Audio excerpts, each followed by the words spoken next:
Hello, and welcome back to Dev Game Club, a weekly podcast in which two veteran game developers look at games from the past to discuss their relevance and impact today. I'm Brett Duville, and I'm joined as always by my co-host, a man who will forever be known as Timothy, first of his line. Timothy Longo Jr. Yes, no, I prefer Sir Pepperoni. Sir Pepperoni, I got that one too. I imagine they're doling out some of those things over time. Pizza actually comes into play later as well. There is a pizza delivery girl. We are, of course, talking about Rogue Legacy 2 because, Rogue is right there in the title. And in connection with Rogue, we thought, let's pick a rogue-like, or in this case, I guess, a roguelite. Which was a distinction that to me didn't seem like it had much of a difference, but there are categorization differences that the internet, which is, if nothing but a taxonomy machine, has determined has to do with the meta elements, I guess. Yeah. So, and it also has legacy in the title. So it does right there. It's like we can talk about the legacy of Rogue through Rogue Legacy too. Mm-hmm. Yeah. Yeah, rather than subject him to Spelunky, which is my personal, roguelike. That's a roguelike, I've now learned. I decided instead that we'd try something that was new to both of us, although there are elements of Spelunky here in a way, right? It's this... That's what I wanted to ask you, yeah. So there's no meta... Spelunky doesn't have, meta progression or something? Is that no, although you can... there is there's basically sort of worlds, like levels 1 through 4 are world 1. So there's world 1, 2, 3, 4, world 2, 1, 2, 3, 4, or world 3, 1, 2, 3, 4, etc. until you get all the way down into hell. So the first set of levels is the mines, then it's the jungle, then it's the ice caverns, then it's the, what's after the ice caverns? What is that part called? It's like the ancient city or an old temple or something like that. And then there's hell. So, of course, and each one of them, you're going 100 feet further below ground. He's like an Indiana Jones kind of character. Exactly. Well, so there's not just one character. So, but yes, the default Spelunky guy is sort of an indie kind of character. But there are other. I do one who I always think of as like Colonel Mustard because he's like he's got the a blonde mustache and it's where he has no whiskers on his chin. He has sort of the walrus into the what's that called? Where it goes up the sides. And he's got like a cap, almost like a deerstalker cap. I think it's actually modeled after another indie developer, and then given that costume. But I just always think of him as Colonel Mustard for some reason. He looks like a retired military man to me. That's why. So and there's female characters. There's non-human characters. He added a bunch of characters over time. I think as he they have different. They play differently? They're all exactly the same. They play exactly the same. They have the same moveset. Yeah, it's the same game no matter which character you play. And the same thing is that there is a character, a resource, which is either a man, a woman, or a dog. And you can make that a setting choice for yourself, that if you bring it to the exit, then in between levels they kiss you. And you get 1 health back. But that was not the point of the discursion into Spelunky. The point was, what was the point? Oh, that the one meta thing that there is that if you're playing just the normal adventure mode, then between each of those worlds, there is a guy who is like digging tunnels. And if you give him something that he asks for, he might say, if you give me 3 bombs, or if you give me a shotgun, or if you bring me this key or whatever, I'll unlock basically the ability to go here directly and train. You can't play and finish the game from there, but you could go there and practice. So that's the one meta thing. You could practice the ice caves or practice the jungle at any time, or in that run, you mean? No, at any time. Separate from the runs. It's sort of a meta element from the front where you can go, and I think there's a place where you can can't remember how you do it, but there's a way to basically go to like extended tutorialization, essentially, of like, okay, you did the tutorial, now you can go and just practice, and you can just come to the area and practice from there. I've never done that. And that's unlocked forever once you do it, until you install Spelunky on another machine, which I've done like 5 times now. So wait, what? You never told me that. Well, I mean, I had it on the Vita. Oh, you mean not as a dual boxing goal for like, no. I don't have multiple characters. No, I don't have multiple accounts. No. I just mean every time I literally install from Steam onto it. So I have, I've had 2 work machines. I now have my third laptop I've installed it on, etc. Like, so it's just, and every time you install it there, you have to unlock that stuff all again, and all the like journal notes. There's a journal that keeps track of like whenever you encounter something or kill something the first time, or are killed by something for the first time. There's a journal note like, here's something to know about bats, or whatever. So that's just weird. That's not a cloud save kind of thing. That's not a cloud save thing. Yeah. Seems old school, but yeah. Well, I guess the idea is that you could clear that too if you wanted to. You could just clear it, and it is uninstall and reinstall or something. Yeah, or something like that. Yeah. So Anyway, but so the sense in which this game feels a little like Spelunky is the presentation of being a sort of like a side scroller, but that perspective anyway. Mm-hmm. And also just the movement mechanics, although this has that weird jump and jump off of thing, that you may not have gotten that far. The kick. Yeah. The spin kick jump or whatever it is. Yeah. Mm-hmm. Yeah. So that's different. Right. They don't have that. Yeah. You get that right away. And then there's another, right. The thing that you get later is that when you do that, you get your dash back. There's a Which point. I did get that. Yeah. Okay. So you can dash in midair. That one, you mean? Well, no, I mean, there's an ability later that whenever you spin kick, you restore your dash. Otherwise, you only dash once per jump. Yeah, okay. Maybe. So you jump, you dash. Yeah. No, this is between level 1 and world 1 and world 2. There's sort of a so it's I don't know, it's sort of when I'm playing it, I'm like, oh, this is like Spelunky, and just like I'm moving around in this way. I'm using the stick and to move in the cardinal directions. Mm-hmm.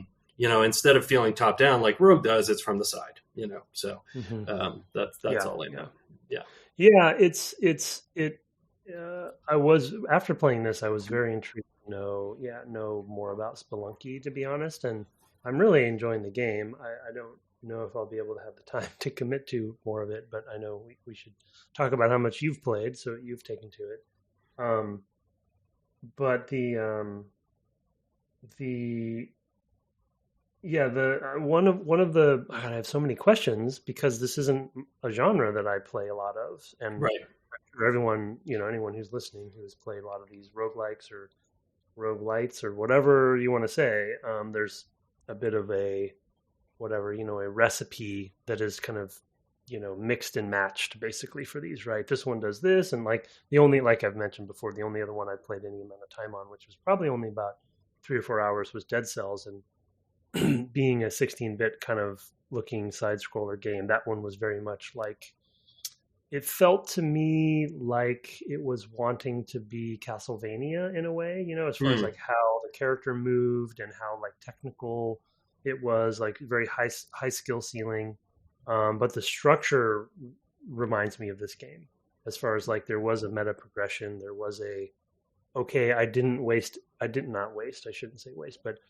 lose all of my progress. I got something out of that run, even though I have to start all over, So it's similar to this. This one has there's more elaborate, with like the manner and all that stuff, which is cool.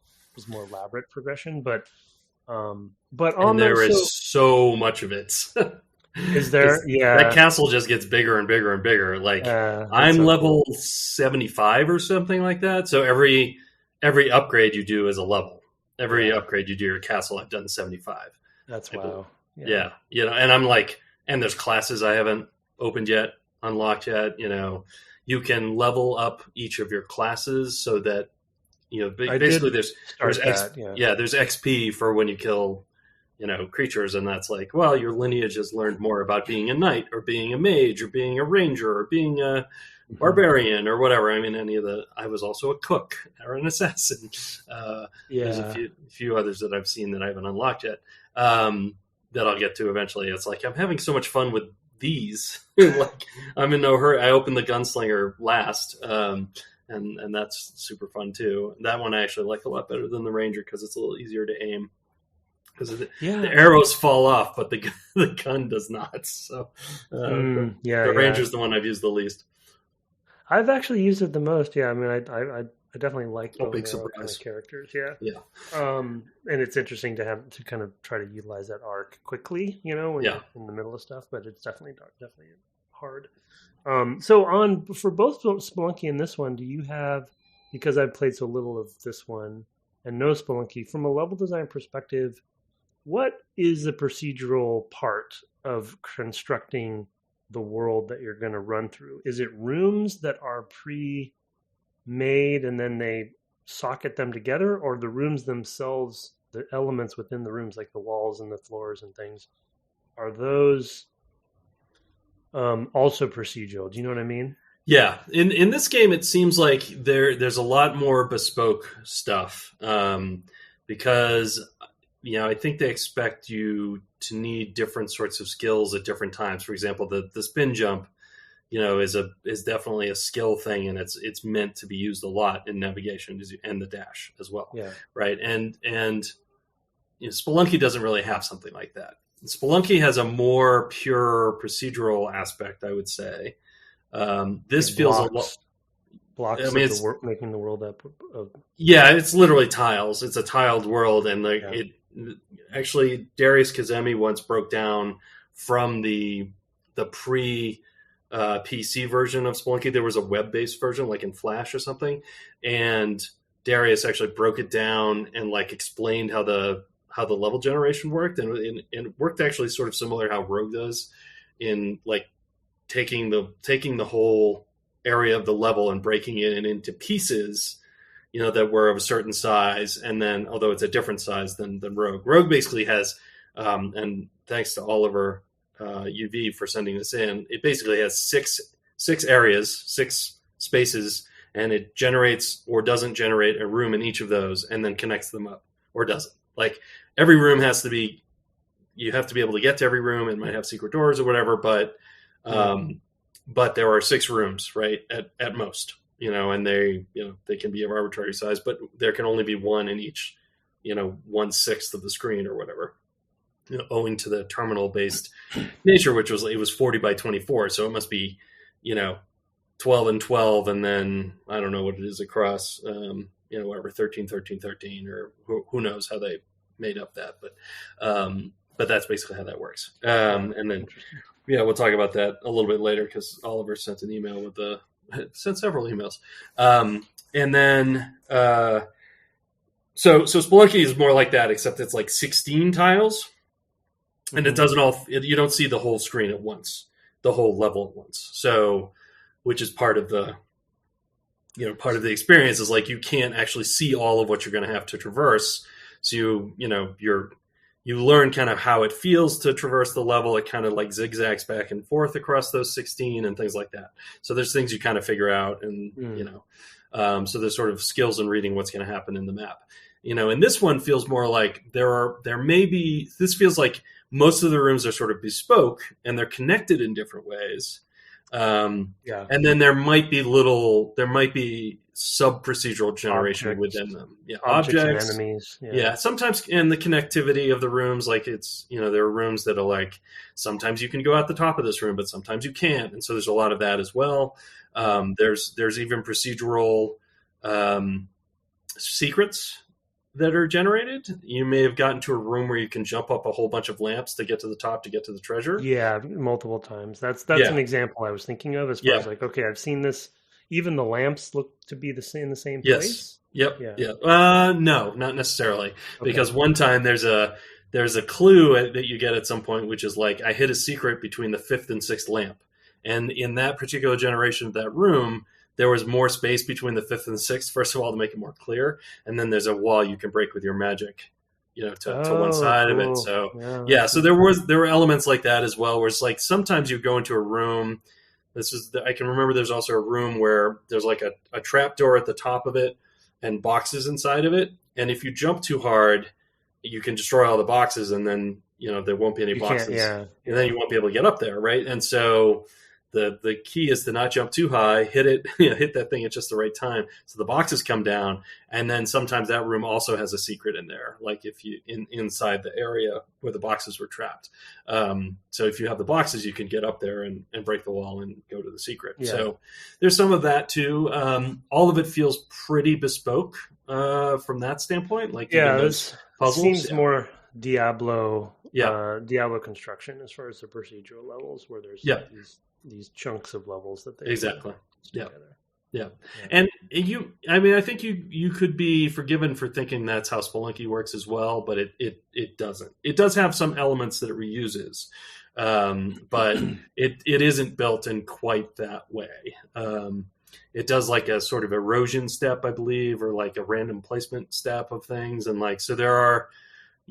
It's a pretty complicated algorithm, as I recall. I do remember reading and kind of looking through, and Darius, I think, even animated like here's how it gets put together, and like did animation of each step, and showed you what was happening. Wow.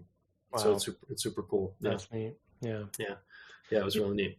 I mean, it's the funny thing about Rogue Legacy that I put in my notes too is, and I actually do want to ask you about one to see like if you remember any difference or what the differences were. But the interesting thing about this game that I didn't anticipate, but I should have, is that its influences are clearly not just Rogue. It's right? Like, there's so many influences, and it's like it is such a like kind of a I mean potpourri in a positive way, but such a potpourri of like. All there's a little bit of Metroidvania in there. There's some good sort of like management stuff at your manor and with merchants and stuff. There's even a little bit of Souls stuff, I would say, in there. Mm-hmm. So it just feels like a great example of a modern new developer in Cellar Door that is just pulling all of their favorite things and putting yes, its core is a roguelike, but there's just even mechanically, there's some things to pull from there. So, and the art style, the humor, I mean, it's a really special game, I think, from what I've played so far. And, I think this one goes even further from the first one. I mean, the first one, I didn't play a ton of it. It was on the Vita, and like me and handhelds, it's just not a thing. It's it's like when I'm into it, I'm really into it. But it's like if it's not there as the TV, like I put it down, and like the TV I always see, but I might not see the handheld and think, oh yeah, I was playing that thing, right? So I played it a bit on the Vita, and might have even been like a freebie, like a PlayStation Plus thing, and just because it was on that machine, I didn't end up playing a ton of it. So I think it was mostly Castle, first of all. The mechanics were similar, but this one has all these different environments, right? And you can even tell from the sort of intro movie, like, oh, you're gonna go through some stuff here, right? You're gonna, there's very different environments, and I don't remember that being true of the first one. Maybe I didn't play enough, but the central mechanic of like, coming back and having a descendant who has in some way learned from your mistakes. Brilliant. Is there. Yeah, it's terrific. But that whole castle building element where it's basically progression upgrades of different kinds, it was not there. It's like they've taken their first one where like, okay, let's figure out how to do some of the hard parts. Not the progression is easy, but because balancing it is often difficult. But it's sort of like a thing that a lot of people have done. You could sort of, I can imagine you could sort of see examples and say, okay, we could do these things. These are the things. These are the numbers that could go up, right? Versus like, okay, we have to procedurally generate this space in a way that feels like sort of learnable, but not really, right? Because of the connectivity, et cetera. I feel like they learned all of that with the first game. And this one, they were like, okay, that worked out pretty well. Let's really dive in and throw everything into it. So the runes and the I think the first one had multiple different classes as well, probably not as many. It didn't. I don't think it had all these elements that are on top of it. I mean, this one is definitely kitchen sink type of game. I mean, there's so many different elements that are thrown in here. I think the basic feel of the game is very similar, but it's just like, okay, how about that, but lots more, lots more stuff on top of it. It's it's kitchen sink, I think is a good point, though it still feels cohesive as well. But it's like, even in the short time I played, it's like kept surprising me with something that, I was impressed that they added into it. For instance, I think, well, they're like part of the quest systems, but I think it's like insights or something. Where you go off into this other world that is, surrounded by water, which is very cool. Yes. Yeah. And then give you these, then you have to finish it, I guess, to get these permanent upgrades, which I did. I successfully did one of those, and I was working on a second one, but couldn't finish it. But both of them I really like, and it's like that's like another whole layer of the game, I assume, right? That gives the legacy even more sort of meaning. And I just feel like I'm glad we played this one, because I feel like a rogue game in modern day life, no pun intended, the legacy is very clear to me, because, people like run-based stuff. There's definitely a somewhat of a acceptance of, losing your character, losing your life, and then having to start over. It's like that run-based feel. It's like, okay, I get it. That's fun. I like to master it and get better and better and better. But starting completely 100% over, like the original Rogue, is just sort of like a bridge too far, I think, for so many people. Mm-hmm. And then you can just see how the genre would have been sort of like term you've used before, sanded down in a way, but I still would consider it a positive thing in this case, because it's like I get the feel like this is a rogue game for me, because I need some sort of sense of progress. And this even seems to have like a light story of some kind. There's some mystery, at least. I don't know who JR. And so there's enough to keep me going, and it's not like, oh man, I just got so close. I spent 2 hours on that one run and then died. It's like, I don't feel that, because I'm at least I bring gold back with me, Yeah. So I think collectively, by the way, Jay-Z is a rapper, but I'm not really down with that. Yeah, right. Uh-huh. Okay. I mean, there are so many things here that are so not only do I want to say how much I love this sort of roguelike, but with the progression, because I feel the same way. And in fact, I think that what I recall of Rogue Legacy is I didn't quite feel that as much, the original, where it felt more like I was getting better, in the way you might at a Dark Souls. But I wasn't mechanically getting much better if I was at all. And so I didn't feel like I felt like I was always making about the same amount of progress in the level, right? Sort of like I feel with Rogue, right? More in that, pure, it was just kind of, I would coming back, and I might get some better traits in some ways. Like it felt like the descendants were somehow related to you in some ways. And so you had a choice of like, oh, okay, well, these are a little stronger, but it felt like it had been done by a genetic algorithm. Like it was like, well, you randomly might get better in some ways, right? And it was just very slow and also not very choice driven. Like I never felt like I could choose the character I wanted to be. And here it's very much like, you know what? I'm just not quite healthy enough, so I can invest all my winnings constantly in that for a while until I feel like, okay, my health is pretty good, right? So you get to make these choices that I think are really, really helpful to making you feel like you're actually going to get to the point where you can finish the game. I mean, I think Spelunky's runs are so much shorter than this one would be if you did the whole game at once. Okay. Not that you have to, right? Yeah. But Spelunky I finished in half an hour, Oh, okay. So that's okay. So that's a significant. Okay. Yes. There's way more game here. There's way more of this building. Like if you exhaust just the first area, Agatha, something like that. if you just exhaust that, that could take you half an hour, maybe Mm-hmm. 20 minutes, something like that.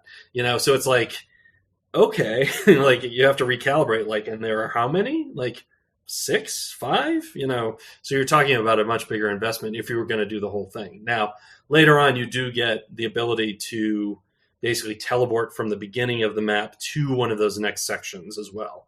That's the pizza girl. You can pay to unlock, certain portals as places that will always be there, and you can just teleport to the beginning of a section as well. So there are some like quality of life improvements that way as well. Yeah. Of course, you're not getting all the money that you would get, all the resources you would get, the runes and the whatevers, the objects that you would pick up to power up a particular run, but you're going into this next area. Yeah. So you're making but you get to make that choice, which is exactly. Yeah. Which is, again, it feels like a modern way to approach it. I actually make that choice differently depending on whether I'm playing a class I've played a bunch of or not. If I've got a character who's only level 0 or 1 or 2 of their class, I might do the first area again and again, just to the point of like, okay, now I feel like I understand this class better because I'm doing it in an environment I'm very familiar with now, and now I'll go and take that one to the second area. So you get tons of places where you get to make choices for yourself as well, that I think is super helpful. So you also feel that sort of sense of progress, like, oh, okay. The other thing too is that the polish on this thing is amazing. It's highly polished. I was going to mention the music too. The music is very excellent. Good. Yeah, it sets the tone really well of everything I've heard so far. The thing that I love in particular is when you die. First of all, there's a little like animation of them dying, which is funny. But then you get to watch everywhere you went and the monsters you killed and the loot you got. Good. It's so good. It's so good. It is, and you can fast forward through it if you want, so you don't have to do it super slow. But it's such a delight to just like, oh yeah, I just did all those things. Cool. All right, let me do it again. It's in encapsulating that little journey you've just had. It's just a really, really nice, quick encapsulation, and you can even sort of remember, oh yeah, I remember that room or whatever as you go, because it's played basically on the map, that's in the that you can pause for, or that's sort of in the corner of the screen, and that's just, I don't know, that's just a lovely. That also makes you feel like you've made progress, or it's funny because you haven't made that much progress sometimes. So.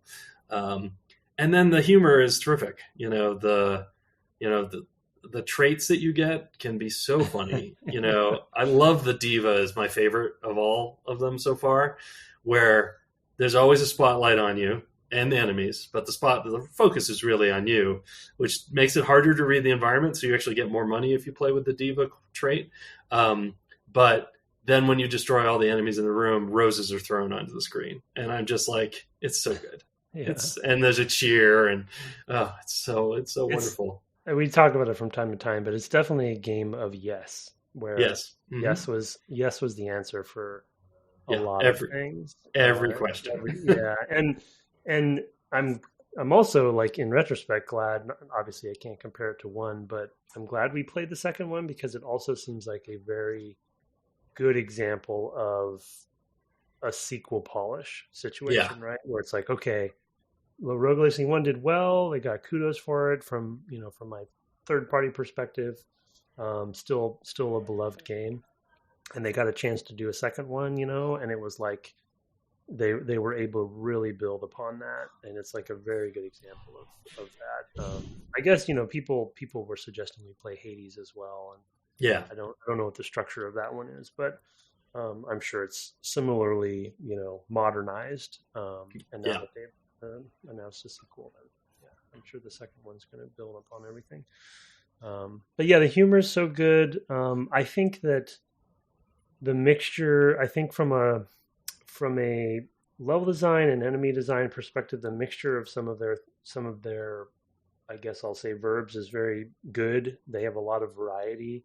There's even puzzles occasionally, and then those side quests. The one thing I wanted to try to do before I finished today, what happened? I think I died in the room that it happened, or the room that I found it. But I wanted to try a boss out. Yeah. I got to a boss room, but then something happened and I died, so I didn't find it a second time. But the bosses are super tough. Bosses, yeah. Yeah, I got to the boss quite a number of times, and would just get killed and killed and killed. And there's also just, I mean, it being a skill based game. The nice thing about the skill, I mean, this is how I feel about like JRPGs as well. It's like, okay, yeah, but you can always go grind. Like if you can't do the thing, right? And this sort of feels like that, except it's not. It doesn't feel like I'm grinding in a way that JRPGs feel like I'm grinding. Like I feel like, okay, I'm going to do the mechanical thing that'll make my numbers go up. Whereas here, I'm doing the thing that, I mean, sure, it probably makes my numbers go up a bit, but it's more that my skills are getting better because I'm getting better at using individual character types or whatever. And so when I finally beat, that guy with a Valkyrie or whatever, I was like, yeah, Valkyrie's my class, whatever. And I just kind of like had that feeling. And I'm guessing there are 5 or 6. I can't even remember. I'm trying to picture the door now. I feel like there's 6 of those bosses. And once those are done, you open the golden gate, whatever that is, and I presume that's the end game. Like, I'm guessing if this is just like section 1 of an even bigger game, like there's no way I'll finish this game. But it doesn't feel like that. It feels like you go over to this island and you're gonna defeat these 6 dudes, and then you're gonna fight some kind of final evil type of thing. I hope that's the case. If that's the case, I could finish. Yeah, you're gonna go fight Jay-Z. Yeah, I know. I love the door being right there in the front. Yeah, I think so you can see it. Yeah, I have a memory that Dead Cells had a similar structure where you see that. Dead Cells, I have good memories of it. I think the skill ceiling was too high for me in that game. It was very, very difficult. I think that's why I bounced off of it. But structurally, there's a lot of similarities. Like you would find upgrades and things, and their concept wasn't a legacy like a family legacy or something. It was more, you're this weird collection of cells that regenerates, I guess. Oh, ew. So I don't know what you are. It's like the animation in the beginning of you being created is like this blob of cells, kind of like goop, kind of creates this and join in and then fills in this armor.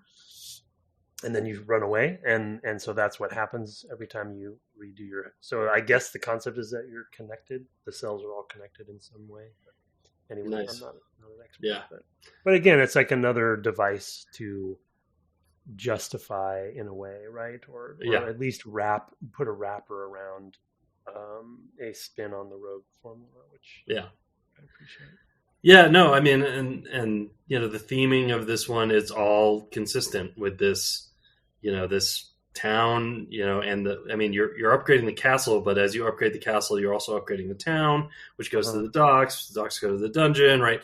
And all of those things fit together. There's even more, like there's stuff you haven't found yet. There are these sort of secrets in the levels you can find as well that are not like secrets, break the wall secrets, but they're at a certain point, it's explained to you like, oh, if you see one of these and you interact with it with the right shoulder button, it unlocks something in this other building that's on the docks. And if you go to that building on the docks, which is one of the buildings you can build as you build your castle, you go talk to somebody specific in there, and he'll be like, oh yeah, go ahead, go in here and uncover an even different story. And they're very cheeky. Wow. They're like, and there's a trophy at the end of it if you want that, and it's like everybody likes a trophy, so there's also kind of playing with the, the meta of games. They're like, oh yeah, this is super hard, but at least you get a trophy at the end. It's very funny. And there's even more mechanics in there. It's just like the mechanic, like I said, this is kitchen sinky, right? I mean, it's just like, and we had another thing and another thing, like you can, because not only can you spend your money on the castle, but if you don't spend your money in the castle, if you save some money, you then bring it down to the town. You can spend it in the town, and there's a blacksmith that you find blueprints for in the castle. Like, I mean, it's just like it just goes and goes and goes. I haven't even done anything with the runes. I unlocked the enchantress or whatever, but right, I don't think I've even found one. Yes. And then there's like a blood currency, and I haven't made anything yet. What was I going to say though? There's one small, I think, kind of brilliant thing that brings it back into the rogue genre quite easily, and I think it kind of diffuses the problem of like it's a gold collecting game. I mean, obviously we talked about this with Rogue, the original Rogue, which is so funny that gold is still a thing and food is still a thing. It's like those are, I don't know if those are in the roguelike world, if those are like, verboten, you gotta like, don't touch those. Like you gotta keep, always have food be critical and gold be important. But the fact that when you go to the boat and they take all your gold. Yeah, well, I know you get I know you get a bank and stuff eventually, but that simple concept of like, kind of resets that. Oh yeah, right. This is, I have to go and collect gold again. I don't just get to make the number go up. Right. So, I mean, it's just a simple thing that I'm sure was in the first one or is in another game, but it just it feels like a Rogue thing, Yeah, it's funny. The Rogue, playing the original Rogue, and we didn't talk about this. I had it in my notes, but we didn't get onto the topic. Was that one of the lessons I learned, and I did mention this, was the gold is not what you're after. Keep your eyes on what you're there for, which is the amulet. There was actually a period of time in my last week of playing it, although I still have played some more games this week after we finished talking about it, where I was ignoring the gold, to take the most efficient paths through rooms. And I did that for, maybe a few hours of play, and it wasn't as fun.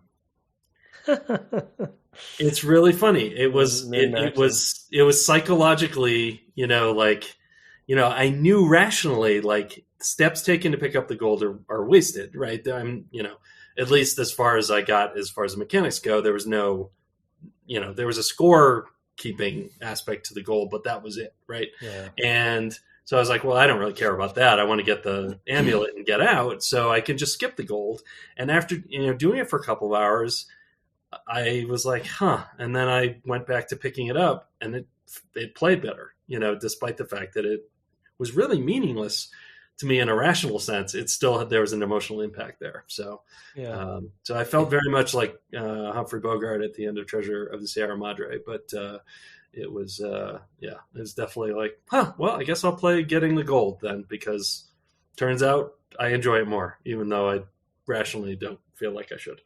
So that's interesting. I mean, there's this sort of designery concept that is silly, and but good games, which we've probably talked about before on the podcast, or you and I have, like, good games have a set of features that all support the sort of, support the game in a very like foundational way. Like you could say it's these features or pillars that support the ceiling or something, right? And I don't mean pillars like from a vision perspective, but just like physical pillars. And when you take one of those away, it's like the concept of the game kind of like is diminished. And it's funny that it's like, I think Rogue, the original Rogue, is just such a like economical design. It's just a very pure, everything is there for a reason, even though there is a lot there for being a text-based game. And so that's a cool thing, that kind of realization that you had, because it's like enjoyment is the ultimate goal. Yes. Hopefully it's not just winning and surviving. Yeah.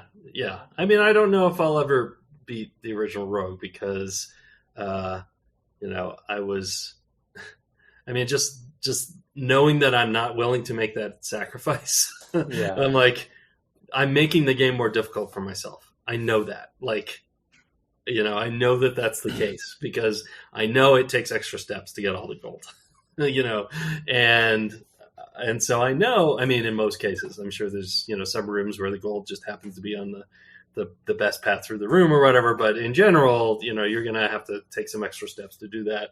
So you're ending up with, you're using more food and, et cetera. It's decreasing the chances you will be victorious. And yet I had more fun moment to moment by getting the gold. So, and I mean, they put a leaderboard in, which is very arcade, and it's like you see that board and it's sorted by that number, and so it's like it's not sorted by how I guess it's sorted by level too, but I think Yeah. it's just sorted by gold, right? It's just gold. Yeah. Gold Yeah, is, yeah, yeah, gold is the determinant. It also lists what level you died on, but yeah.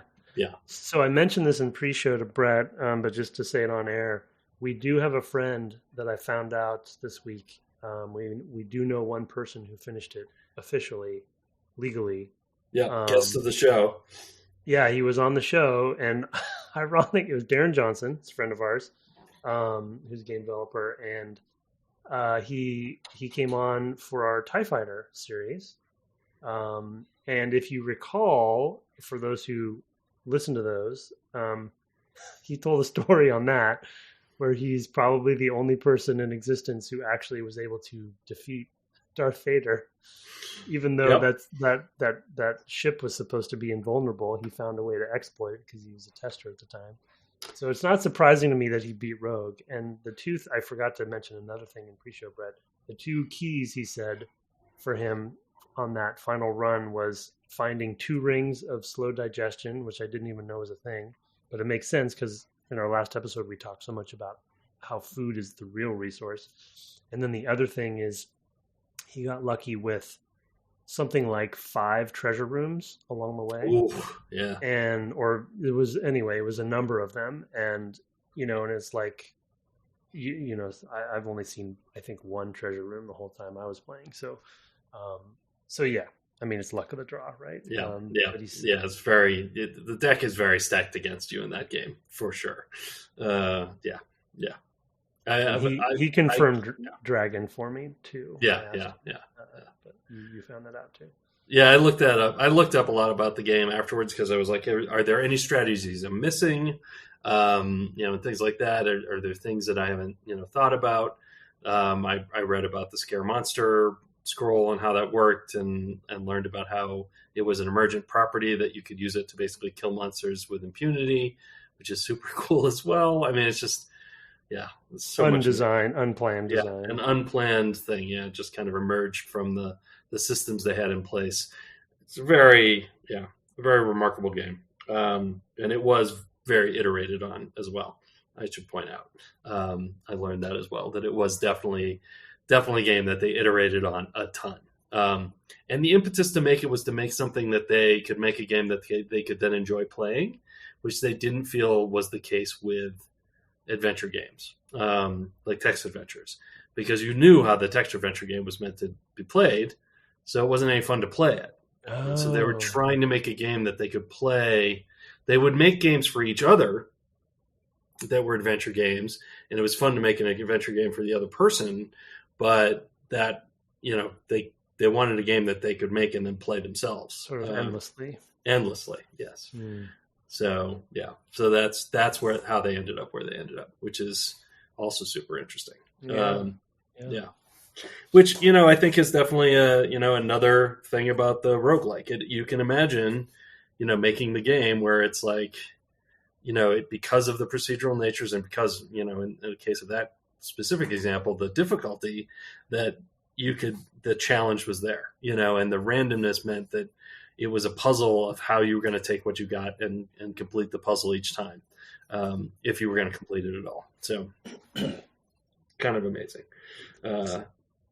So for Rogue Legacy 2, maybe you've kind of already described it, and maybe it's the sense of the meta progression or something, but what clicked for you? Like, you put 12 hours into this game. Yeah. And like, what was it? Or is it just the whole package? I think it's the whole package. There isn't any one element where I'm like, that was the thing.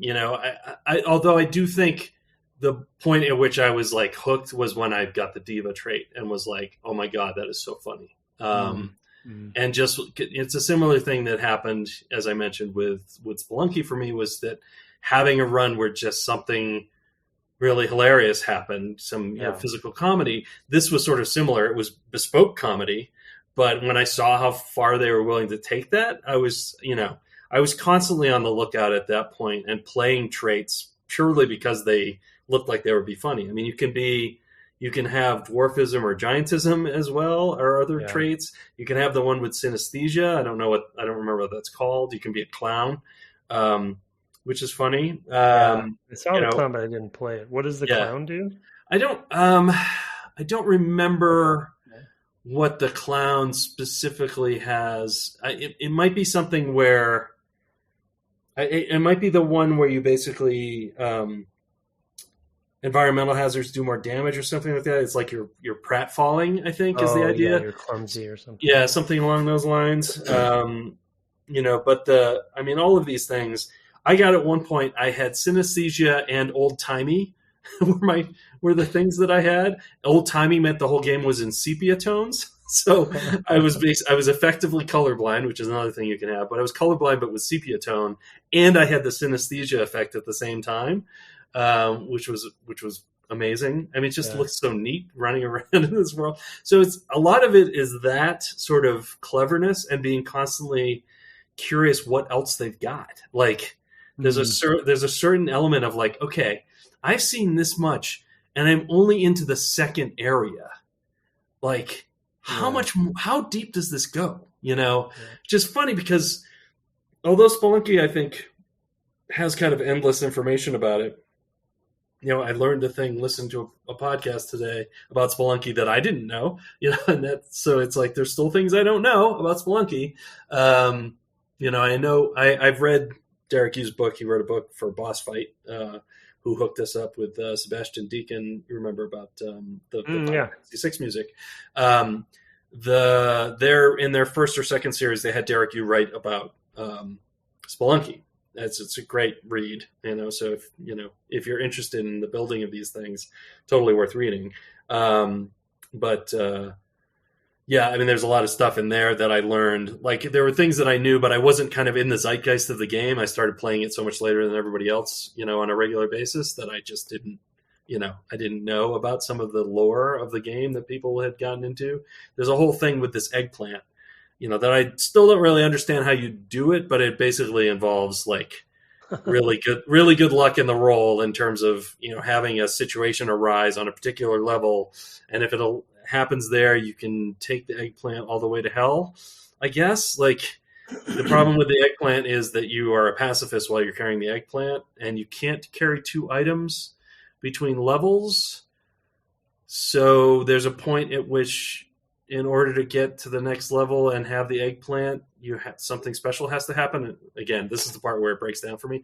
But it's like that game has so much stuff in it, and I wonder if there's something that people have never found. Like that's the thing that I'm like, is there something else in that game? Like so yeah, it has emergent properties as well, because I don't think the eggplant run was something they knew was possible when they shipped it. So it's just, I don't know. It's a true roguelike in that sense, is that there were even things that emerged from their systems that they didn't realize. There's some glitches that are there that people exploit for a lot of money. There's something to do with there's a way to dupe things that is just a consequence of some bug in the code, and if you do it, you can like.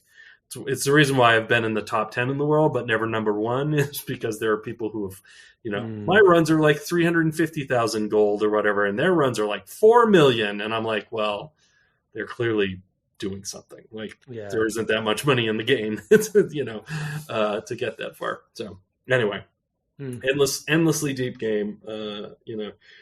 I played it Saturday. I got all the way to I completed the run. And I was like, yes.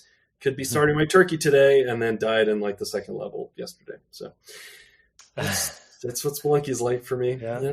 Like, oops, I tripped and fell on some spikes. And then it taketh away. Yeah. It sure does. And so does this. I mean, I could see myself playing this for a lot longer as well. But it's not, the real genius of Spelunky that really made it sticky for me was like, I can play it once per day. And I know it's the one seed for today. And it's like, oh, this is just a checklist item. Rogue Legacy 2 feels like a game that I'll just play a bunch and then finish and be done with, right? And so it's kind of different in that way. I'm inventing a point at which I'll stop playing Spelunky, whereas Rogue Legacy feels like it has a natural conclusion, and then I'll just wait around until Rogue Legacy 3. It's got an arc to it. Yeah. Yeah. I think what Rogue Legacy is teaching me with what little I have dabbled with rogue games in the past is that, which I guess I know about myself, but having a sense of progression is actually more important to me than I realize sometimes. Mm-hmm. And that can be story progression. It can be various types of progression. It doesn't have to be leveling up, but and I think with Dead Cells, it didn't come quickly enough, even though they have some of that. It wasn't as like integral to as it is in this game. Yeah. And so something like Spelunky, I'm sure is, I would appreciate, but I think, I think that that's sort of, and I think that's, because they have that, even though Dark Souls is a punishing game and it still mechanically requires you to commit to it and to understand what it's trying to do, there still is a progression layer, right? Right. It's like gives you, like you said, you can grind if you need to. But for me, I didn't have as much time as you did to grind. But going through New Game Plus and just owning things so quickly, taking the Minotaur down in like 3 or 4 swings or whatever, feels really good. So that sense is important, and it isn't for everybody. Yeah, no, it's very true. I mean, there are definitely people who play, like I'm a guy who's never finished a Civ game, right? I mean, never won a Civ game, right? Even though we played it, I don't think I won in victory. I mean, I got to the end and somebody else won, but it was very late in the game. That was the first time I actually played one that far. It was because it's a thing that I bounce off of, and it partly is because it's just it's a board game. Like I liked real-time strategy games where there was a level that was built, but I didn't really play them competitively because, or I mean, I played them cooperatively, I guess, with Paul Pierce and Hayden Blackman, but but that was more like here's 3 friends, doing this for fun, over lunch, and I really enjoyed playing like StarCraft or whatever because each level was different. I could beat the level and move on to the next level, etc. Diablo even felt that way because, of course, you were progressing towards an ultimate evil that you were going to defeat, right? Even though any individual, run through the dungeon was going to be different.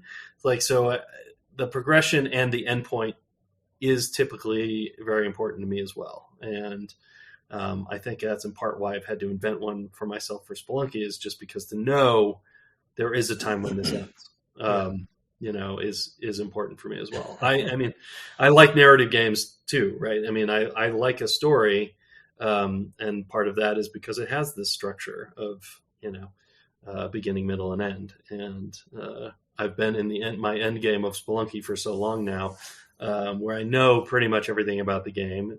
Again, there are little individual quirks that I'm not aware of, I'm sure, but broadly, I probably have the skill I'm ever going to have. I'm not going to get much better skill wise.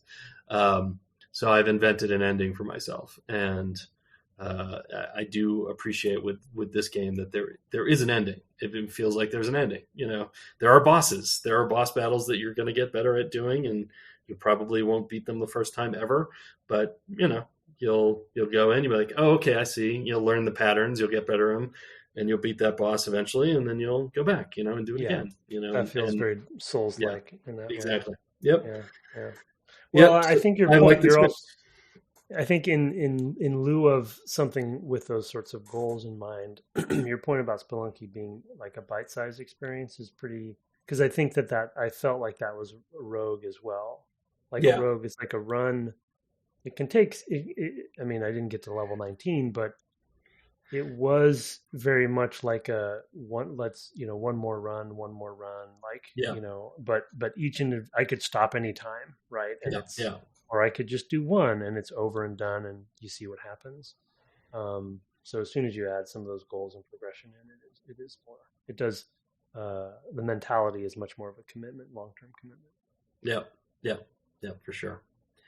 All right, well, that is our bonus discussion of more roguelike and, what appeals to us, really. It's more a psychological deep dive for ourselves, which, that's this whole podcast. It's really that. But now it's time for us to turn to both a review. I sent you a review and a brief review and also an email. I have an email as well, so we should turn to those. Why don't you give us a review, and then I will give us the Dev Game Club spiel. Okay, review. Great podcast by insightful developers from Nyolaine. Yep. Nyolaine, I'm going to say. NJ Allen. If that NJ is Allen. true Alaine. name, Hélène, maybe he's like a Frenchman Yeah. who's living in New Jersey. I don't know.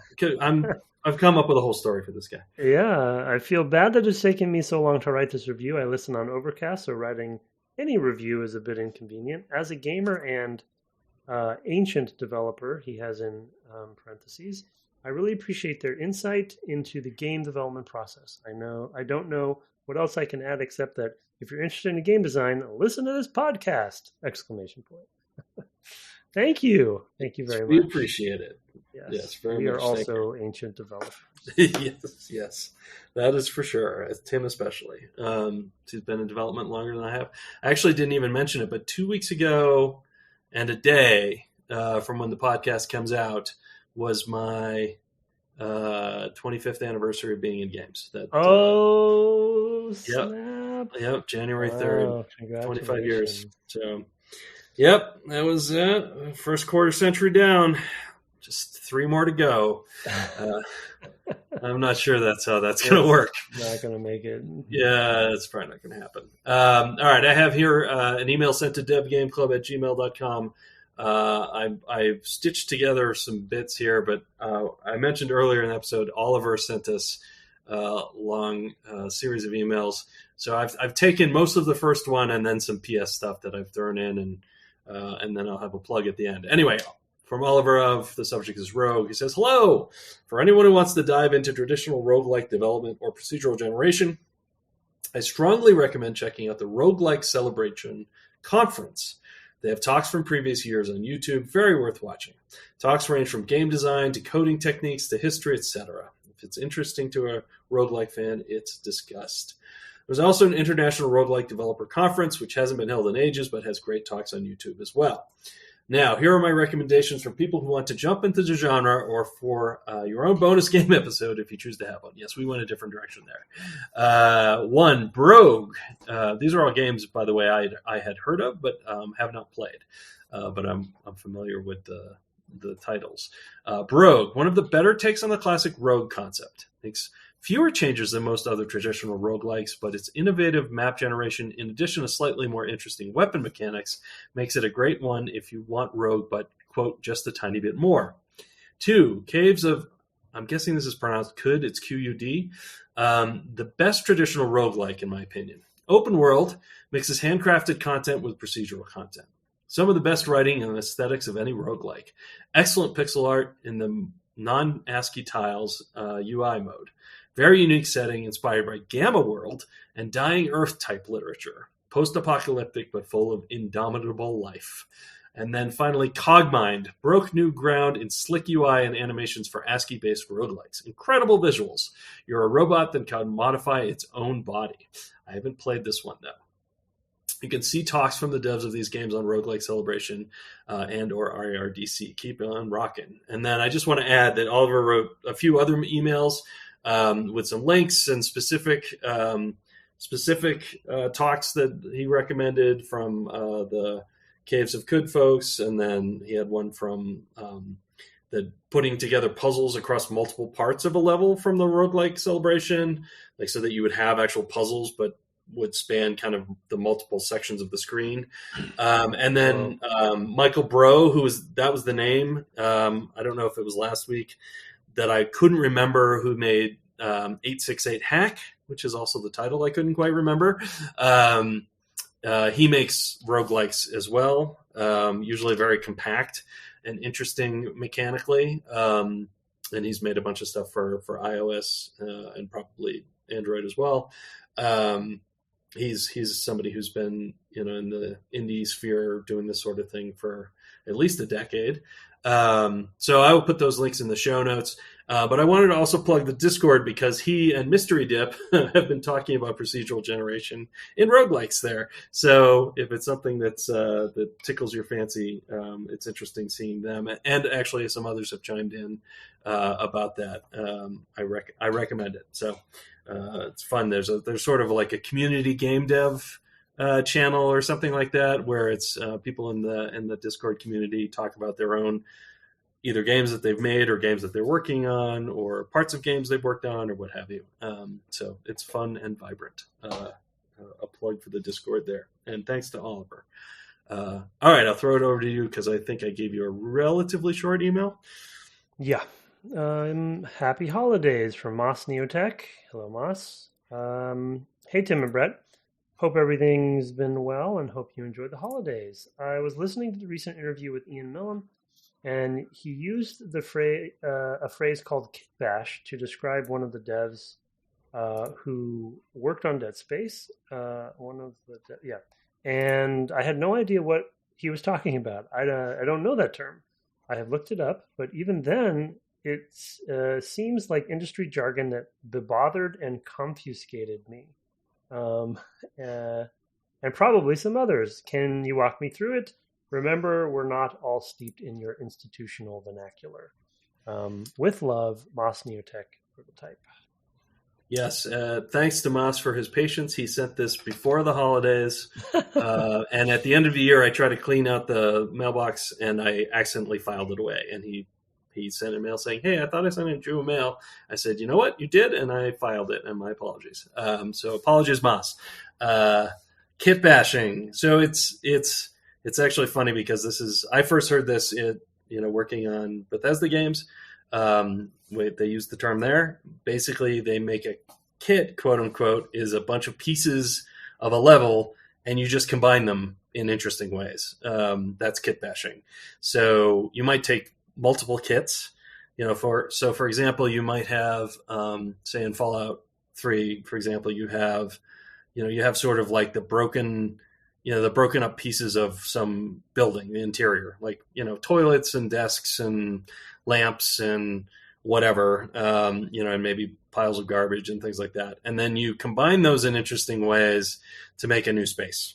It also usually will include like the walls or, the other pieces that actually make up the architecture of a building.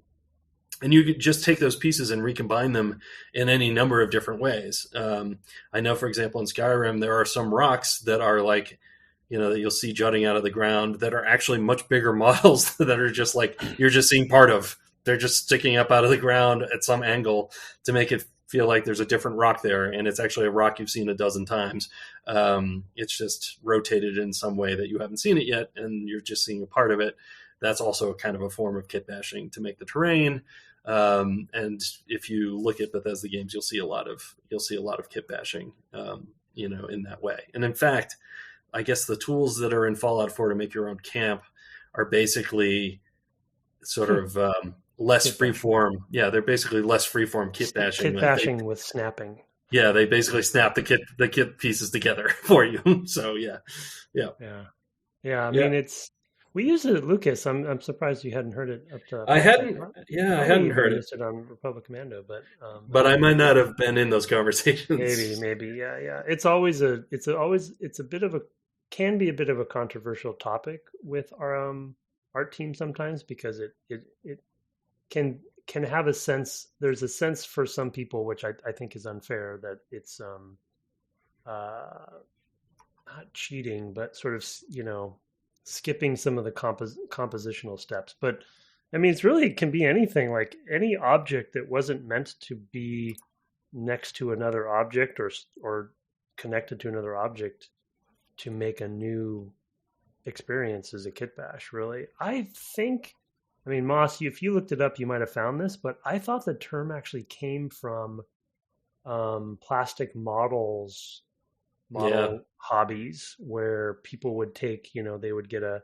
World War II plane and a battleship and a whatever, and then they would take all the pieces out and then mix them together to make something new that wasn't meant to be a plane or a battleship. It was a kit. So you take model kits, and you bash them together. So I don't even know if it's art, if it's a game industry term. No, I think you're right. I think I'm looking it up here. It is it comes from model making, from model kits. So yeah, because I used to do that as a kid. because I had no interest in World War II. So I would get these for presents, and then I would try to make something Star Wars out of them. Well, apparently it was also done on the Star Wars films. So the ships. Oh, ILM. Yeah, ILM is exactly. Yeah, like the X-wing or whatever, right? Yeah, right. And especially, I mean, because you mean all the practical models. Yeah, the practical effects. Yeah. Look at the surface. Look at a Star Destroyer. Mm-hmm. Just look at the surface of a Star Destroyer, because you will see World War II airplane model pieces stuck on the side of that thing that were not, obviously Star Destroyer doesn't exist at the time. So yes, well, you can actually even earlier in Close Encounters, at the Udvar Hazy building, which is out by Dulles Airport, west of DC in Northern Virginia, they have this big hangar where they have like all kinds of other stuff that can't fit in the downtown Air and Space Museum. So like they have a stealth bomber there. There are often, they have a lot of stuff there. They have the, I feel like at one point they had the Spruce Goose, but they can't, it's too big. They have tons of stuff. They have gliders, they have, like Atlantis, I think, one of the, capsules. No, the actual space shuttle. They have a space shuttle there. Oh, or it was there for a while. I don't know if it's still there. Anyway, they have the spaceship from Close Encounters, and that thing is super kit bashed. I guess that's not older than Star Wars, but I mean, like, you can actually go around. You can find there's a Volkswagen Bug stuck to it. There's, I think there's a. This is why it's not before, because I guess it was 1978. But I think R2 is on it somewhere. There's a graveyard in one section. Like, you go and actually look at this thing, and there's like a dozen or so things that you're like, that doesn't really belong on a spaceship, but when you're seeing it in silhouette and whatever, you can't pick out those details. But it's really funny to see it. It's not that big. It's like the size of a desk. It's not enormous. Magic of film. The magic of film. So that's cool. Yeah, it's a highly effective way for building environments, especially in visual storytelling, like Brett said. And I think Bethesda is probably one of the better examples in the industry, but like, it's such a highly effective way because games are so, like, assets are so instant these days and modular. Yeah. You can just like make so much with just fewer things, and it's way more efficient from a production standpoint to do that. You just have to convince your art director that it's that it's not that not everything has to be bespoke and placed exactly right. And you know what? To do so, you should simply point at games like Rogue Legacy. Nice. And there we have it. I brought it all the way back around. Wow. So with that, it's definitely time to move on. Thanks for the review. Thanks also for the emails to devgameclub@gmail.com. And of course, I recommend again to join our Discord. You can find us on the web at devgameclub.com or on Twitter, where you can find those links at devgameclub. And you can also find my co-host there at Tim Longo Jr. with the JR at the end. You are still twitching. I think you've now moved on to Dark Souls 2. Amazingly, Friday night, just this past Friday night, as of this recording, you defeated the Lord of Cinder and became the Lord of Cinder yourself in Dark Souls 1. So naturally, it was a glorious day. It was pretty glorious. It's pretty funny because you basically didn't parry all game, and then somebody said you should try parrying, and you parried and parried him 3 times. Like, after I watched you for 2 hours bash your head against this thing, you're like, yeah, all right, I can try parrying, and then your third fight. With parrying. Highly effective against him. Yeah, it was very good. Yeah, I didn't do that because by the time I got to him, I was using all these esoteric weapons and stuff, and I had moved on from parrying. So it was kind of funny. I just wasn't doing enough damage, with butter knife doing it without parrying. Yeah, I was, because I had this crazy upgraded Souls, boss knife or whatever. Boss, I guess it was like a scimitar, with fire on it. It's super cool. Anyway, I might get back to twitching myself. I'm threatening to maybe play Bloodborne on stream in the near future. If I do that, you'll find it at twitch.tv/BrettDouville.